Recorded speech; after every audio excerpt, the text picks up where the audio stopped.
Okay. Hello po and welcome sa isa na namang walang kakuwenta-kuwentang video natin ngayong araw. And for today's video, ang pag-uusapan po natin ay, yung mga favorite na mga basher ko na tinatalakay natin lagi, si Senator Raffy Tulfo, yeah! Okay. Okay. Sa topic na naman natin mga bashers, si idol niyo, si Idol Raffy Tulfo, okay? Tungkol sa hearing ng Department of Agriculture, okay? And ayoko naman din masyadong pag-usapan yung ano, dahil hindi naman tayo expert sa pinag-usapan nila. Ito yung hearing ng, Senate hearing on proposed budget sa Department of Agriculture, okay? So ito pinag-uusapan nga nila yung mga issue bago nila ipasa yung budget ng, Department of, Agriculture, okay? And, iko-compare natin yung videong 'yan dito sa hearing ni Stupid Law, ayan, ni Jinggoy Estrada, okay, 'yan. Ang gusto ko lang sanang pag-usapan ngayon is bakit nga ba kayang punahin ni Raffy Tulfo yung mga issue tungkol sa batas na sinasabi niya kahit mali-mali, napapatahimik niya pa rin yung mga senador, okey. Tungkol dito sa Senate hearing ng Stupid Law, yung Kasambahay Law, napag-usapan na rin natin 'yan nung previous video natin na, ah, inoffend niya, binastos niya si Jinggoy Estrada na, sinabi niyang stupid law daw yung Kasambahay Law. Na kung saan si Jinggoy Estrada ang, principal, sponsor dun sa batas na yun. And, dito sa videong 'to, walang imik si ano, si Jinggoy Estrada kahit na, bastusan na yung pagkakasabi ni Raffy Tulfo na stupid law. Well, in fact, pinagdebatehan 'yan sa Senate bago ipasa. Parang katulad yung ano, yung seafarers sa ano, na bill na inaano niya, na pinapasa ni Tulfo, 'di ba pinagdebatehan 'yun? Tapos nung gustong mapaganda yung batas na yun nina Pia Cayetano, napikon si Raffy Tulfo. Kasi kung hindi nila pagdedebatehan yun, magiging katulad nitong hearing na 'to. Sasabihin ng in the near future, stupid law yung ano, pinasa niyang seafarers sa ano, law, 'di ba? Kaya nga yung kasambahay law, pinagdebatehan yan noon pa. May mga butas na kailangan i-amend at, baguhin o may puwedeng idagdag pero hindi mo puwedeng sabihin stupid law 'yan, okey. Dito sa videong 'to, nung sinabi ni Tulfo na stupid law yung batas na 'to na de-defend sa mga kasambahay kaya nga tinawag na kasambahay law 'to, kasi dine-defend din niya yung mga, kasambahay na nagtatrabaho sa mga amo na hindi nagpapasuweldo ng tama, okey. Tapos, dito sa videong 'to, walang ginawa si ano, hindi niya pinagtanggol yung batas na pinasa niya. Panoorin natin. Hindi patas ang batas. No. Patas. Mr. Estrada, would you like to interject? With You're the, the author of permission- the Kasambahay Law. With the permission of Senator Estrada. Senator Tulfo, we are here to investigate this maltreatment of this kasambahay named Aling LV. 'Di ba? Hindi niya inano, hindi niya pinagtanggol yung batas na pinasa niya, eh. Sinabi na ni Tolentino ano, "May masasabi ka ba? Dahil ikaw yung ano, main author ng Kasambahay Law." Ayan, sinasabi niya ang hearing natin dito ngayon ay ano, yung yung kaso ng kasambahay na namolestya, sabihin na natin gano'n, In aid of legislation. okey, Ayan. 'di ba?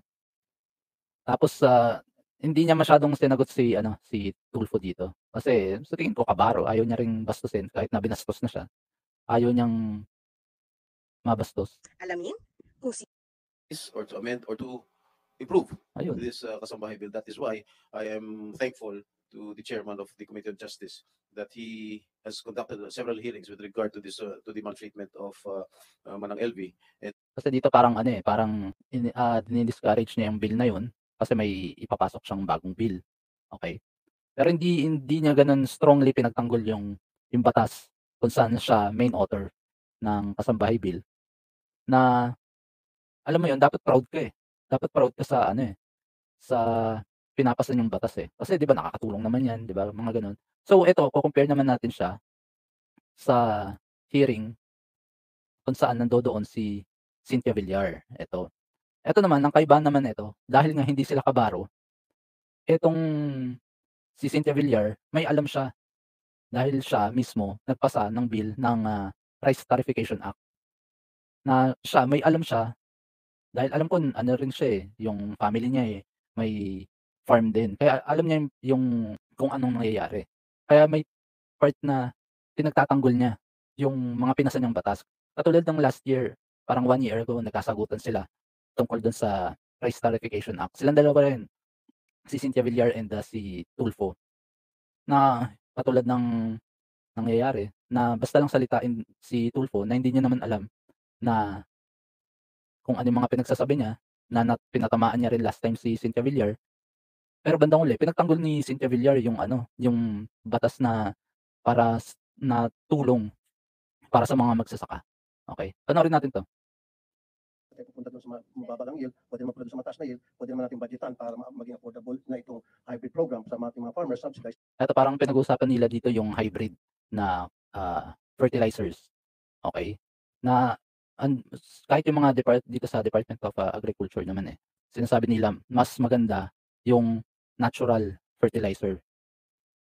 Eto si Tulfo ano, eh, pinipilit niyang hybrid urea, mga gano'n, yung mga artificial na nakakaganda daw. Pero dito male-lecturean siya ni ano, ni Cynthia Villar, eh.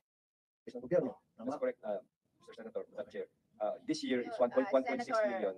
Tulfo, there is a chismis that the hybrid seedlings we are importing is the reject from other countries. That's why nagtataka ako, bakit may nagrereklamo na ayaw tumubo yung hybrid seedlings. So, Hindi depende dapat din kasi sa wag po yung nag-import ng depende reject. din sa quality of the hybrid seedlings. Kung maganda quality, maganda ang performance, pag pangit ang quality, pangit din So ang kayo ba yung nag-import performance. ng reject ng mga seedlings yung sinasabi ni Senador?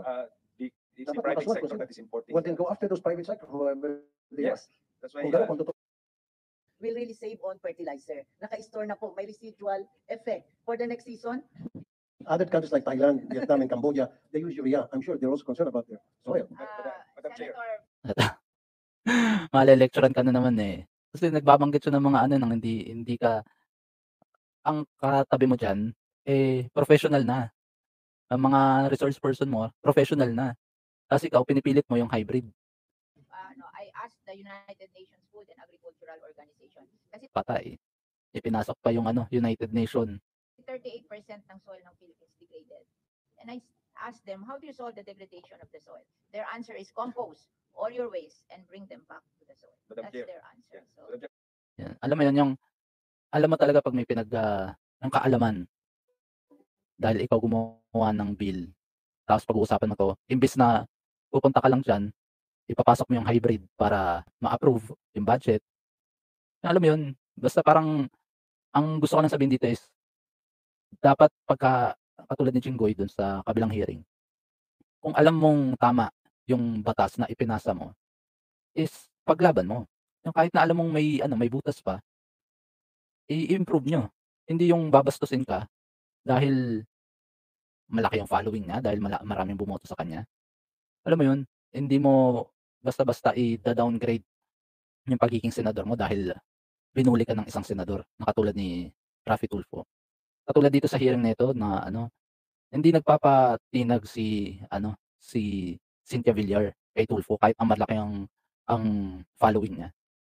Kahit na hindi niya iniisip na mababash siya, eh. Ang sinasabi niya dito is yung tama, 'di ba? Bakit mo ano, ipipilit yung hybrid kung mas malaki naman ang tulong ng, natural compost, 'di ba? Natural fertilizer, 'di ba? So yun lamang po. Kasi yung mga babae hindi niya kaano, eh, kabaro, eh. Sina Pia Cayetano, sina Cynthia Villar, kaya hindi niya maano, eh, masabihan na stupidlo yung mga pinapasa nilang batas, eh. Imbes na sabihin ni Tulfo yun, siya pa ang nasasagot, eh. Ano yung sabi ni Pia Cayetano?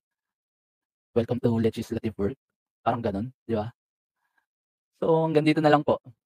Parang ano lang, parang eye opener lang para sa'tin kung ano yung mga, pinagagagawa ng mga senador natin na kasi malapit na rin yung susunod na eleksyon, 2025, 'di ba? Medyo mapagmatyag din ho tayo sa mga taong binoboto natin, hindi porket sikat sila, eh, naaayon na sila sa trabahong dapat nilang pasukan dito sa gobyerno, 'di ba? So yun lamang po. Okay, please paki-follow po ako sa Facebook page natin and, paki-subscribe na rin po ako sa YouTube channel natin and, Yun lamang po. Salamat po sa mga nanood nitong walang kakwenta-kwentang video natin ngayong araw, and hanggang sa susunod, maraming salamat po ulit. Ingat po kayong lahat. Ciao, ciao.